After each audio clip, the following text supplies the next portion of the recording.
So Tucker Carlson has apologized on his podcast about his role in elevating Donald Trump. And because of this apology, there are people who are saying that he is someone that we can form an alliance with, a coalition with, to advocate for, I would say, the advancement of American issues above whatever is going on right now, because this is crazy. And I think that that's a huge mistake. I think that there are people who are advocating for this and that they're being naive. There are statements being made about how Tucker Carlson is the perfect person for this sort of alliance.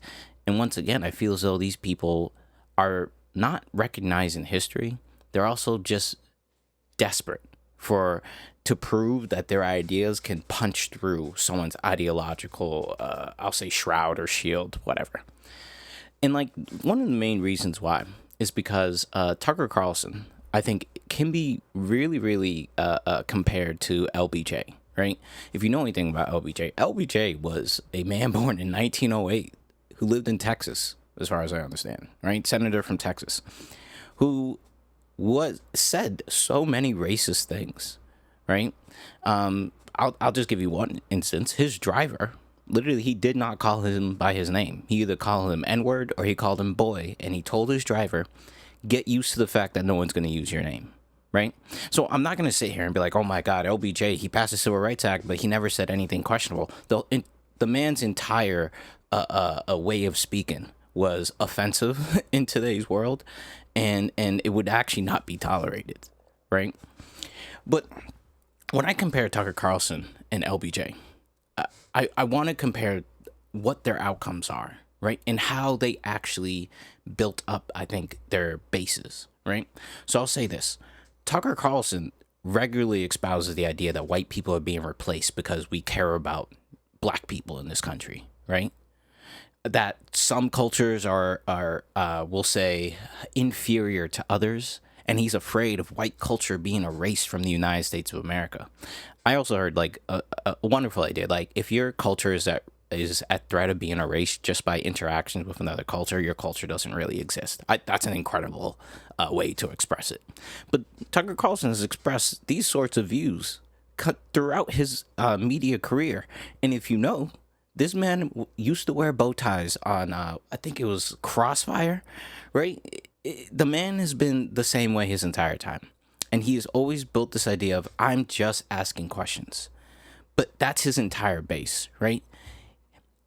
In order, if he was to advocate for policies that were non-white or helped out black people or Hispanic people, that would actually go against everything that he built his reputation on. Like, that's my first strike against him.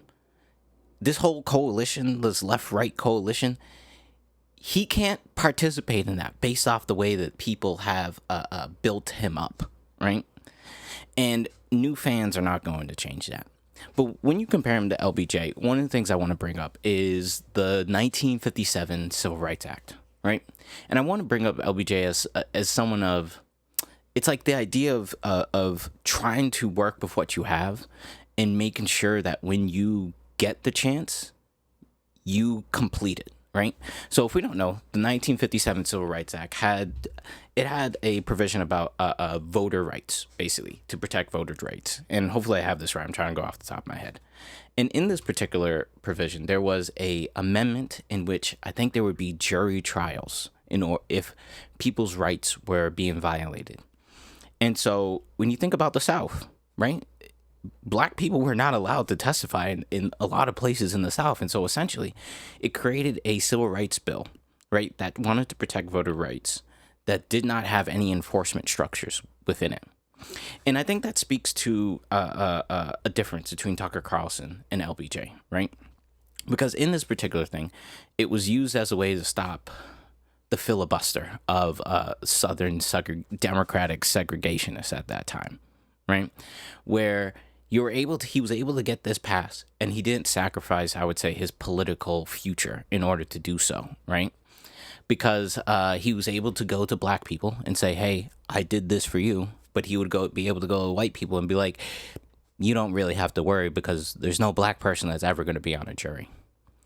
And just as a senator, right, he was able to kind of thread the line. Now, he disappointed everyone, which I think is pretty important, right? He disappointed everyone with this particular idea, but he was able to survive pushing through civil rights legislation, which is important because considering his next step, in which he was vice president when JFK was assassinated, and then from that, when he had the power to literally use his aggressive nature to push through, right, the Civil Rights Act, the Voting Rights Act, the Fair Housing Act, the Great Society programs, right? He was then able to basically push through that. He talks about like a one heroic act, right, where he pushed it all through. He got it through. Now, we do know like a lot of these are being dismantled, but like this LBJ, an avowed racist, was actually pushing towards like America being like an actual democracy because he understood that you cannot delay this kind of progress, right? And I think that's the difference between him and Tucker Carlson, because throughout LBJ's career, right, he definitely said racist things. You see pockets of the fact that when it was politically expedient, he would be able to advocate for certain things that would benefit, through segregation though, black and white people, right? And when you look at Tucker Carlson's like actual like media career, you never see anything. There's never any semblance of, hey, these are the issues that we can both solve for each other. It's just, no, white people are being affected, and that's all that matters to me. And so this is why I give pause, because it would be one thing if Tucker Carlson actually showed any kind of semblance of the idea that white and black people suffer the same issues. But he's never done that. And that's like my major problem. And then like people are talking about how people would vote for him if he ran against Gavin Newsom, right? Sorry, right? You have to bring that up, right? That people said that he would grab leftists, he would grab normies, right? Because people aren't paying attention. And like that's my problem. Like if you look at history, there are certain people who, if they have the kinds of views that you consider abhorrent, right, there will be evidence that they are someone that you can work with. Tucker Carlson has not shown that. I think people are just being very, very, they're excited for the chance to show that their rhetoric can punch through someone else's ideology. And I think it's a trap. Like it's a full-on trap to me. Like Tucker Carlson is not LBJ, right? And LBJ said worse things than Tucker Carlson. But honestly, I would trust Lyndon Baines Johnson, considering his history that you look into, to do more than Tucker Carlson could ever imagine. Now, that's what I think. I would say if you watch it to the end of this, let me know what you think about that. And I'll make a couple more videos about my thoughts about this, but this was something that's just been building in my mind when I was thinking about people suggesting building some sort of coalition with people like Tucker Carlson, and how that would be a major mistake.